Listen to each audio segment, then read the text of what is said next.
ప్రపంచానికి చమురు సరఫరా చేయటంలో పర్షియన్ గల్ఫ్ చాలా కీలకమైంది. చమురు రవాణా చేసేందుకు నౌకలు హార్ముజ్ జలసంధిని దాటి వెళ్ళాలి. ప్రపంచ చమురు రవాణా వాటాలో దాదాపు 20% ఈ మార్గం నుంచే వెళ్తూ ఉంటుంది.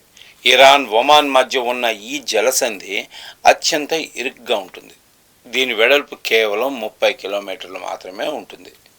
ఇప్పటికే పశ్చిమాసియాలో ఉద్రిక్త పరిస్థితులు కొనసాగుతున్న నేపథ్యంలో ఇరాన్ ఈ జలసంధి మార్గాన్ని తమ కంట్రోల్లోకి తెచ్చుకుంది. ఆ రూట్లో వస్తున్న నౌకలపై దాడులు చేస్తుంది ఇరాన్. ఎలాంటి నౌక తమ పర్మిషన్ లేకుండా ఆ జలసంధిని దాటి వెళ్ళటానికి వీల్లేదని ఇరాన్ చాలా స్ట్రిక్ట్గా ఉంది. దీంతో చాలా దేశాల్లో చమురు, గ్యాస్ కొరత నెలకొంది.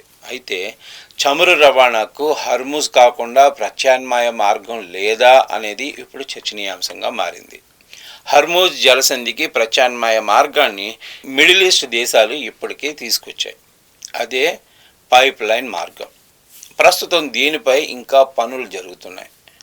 ఇప్పటి వరకు 2 పైప్ లైన్లు నిర్మించారు. హార్ముజ్ జలసంధిపై కాకుండా వీటి ద్వారానే చమురును రవాణా చేసుకోవచ్చు. ఇందులో ఒకటి యుఏఈ నిర్మించిన హబ్జాన్ ఫుజైరా పైప్ లైన్. ఇది అబుదాబిలోని హబ్జాన్ చమురు క్షేత్రాల నుంచి ఒమన్ గల్ఫ్ తీరంలో ఉన్న ఫుజైరా ఓడరేవు వైపునకు కొనసాగుతూ ఉంటుంది. రోజుకు సుమారు 1.5 మిలియన్ నుంచి 1.8 మిలియన్ బ్యారెల్స్ చమురును రవాణా చేయగలదు ఈ పైప్ లైన్. ఇంకొకటి ఏంటంటే ఇది సౌదీ అరేబియా నిర్మించిన ఈక్వెస్ట్ పెట్రోలైన్. ఎర్ర సముద్రం తీరంతో లింక్ చేస్తూ దీన్ని నిర్మించారు. పర్షియన్ గల్ఫ్ తీరంలోని ప్రధాన చమురు కేంద్రాల నుంచి పశ్చిమ తీరంలోని యాన్బు ఓడరేవుకు చమురును సరఫరా చేస్తూ ఉంటుంది ఈ పైప్ లైన్. దీని సామర్థ్యం దాదాపు రోజుకు 5 మిలియన్ బ్యారెల్స్గా ఉంది. సౌదీ అరేబియాలోని యాన్బు ఓడరేవుకు రోజుకు 5 మిలియన్ బ్యారెళ్ల చమురును పైప్ లైన్ ద్వారా రవాణా చేసే సామర్థ్యం ఉంది.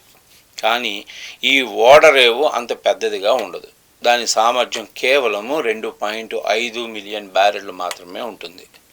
దీంతో అంత చమురును లోడ్ చేయలేకపోతుంది. ఇక యుఏఈలోని ఫుజైరా ఓడరేవుకు 1.5 మిలియన్ బ్యారెళ్ల చమురు రవాణా చేసే కెపాసిటీ ఉంది. అంటే ఇక్కడ పైప్ లైన్ల ద్వారా కేవలం 4 మిలియన్ బ్యారెళ్ల చమురును మాత్రమే రవాణా చేయొచ్చు.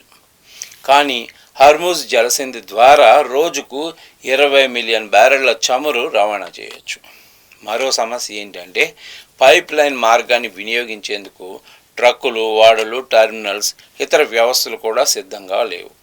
ఒకవేళ యుద్ధం కనుక ఇలాగే కొనసాగితే ఈ పైప్ లైన్లపై కూడా దాడులు జరిగే అవకాశం ఉంటుంది. ఈ మార్గంలో రక్షణ వ్యవస్థలను ఏర్పాటు చేయడం కూడా కష్టంగా ఉంటుంది. ఎందుకంటే పైప్ లైన్లు వేలాది కిలోమీటర్లు భూమిపై వెళ్తూ ఉంటాయి. వేరువేరు దేశాల గుండా ఇవి వెళ్లాల్సి వస్తుంది. కాబట్టి ఏవైనా రాజకీయ విభేదాలు తలెత్తితే ఈ సరఫరా ఆగిపోయే ప్రమాదం కూడా ఉంది. ఉదాహరణకు ఇరాన్ నుంచి టర్కీకి వెళ్లే పైప్ లైన్ మార్గం గుండా వెళ్లే చమురు రవాణా తరచుగా రాజకీయ కారణాలతో ఆగిపోతుంది. యుద్ధ సమయాల్లో లేదా ఉగ్రదాడుల సమయంలో ఈ పైప్ లైన్లు పేల్చేయటం కూడా సులభంగా మారుతుంది. అందుకే ఈ పైప్ లైన్ మార్గాలు హర్ముజ్ జలసంధికి పూర్తిగా ప్రత్యామ్నాయంగా కాలేవని నిపుణులు చెప్తున్నారు. Thanks for watching.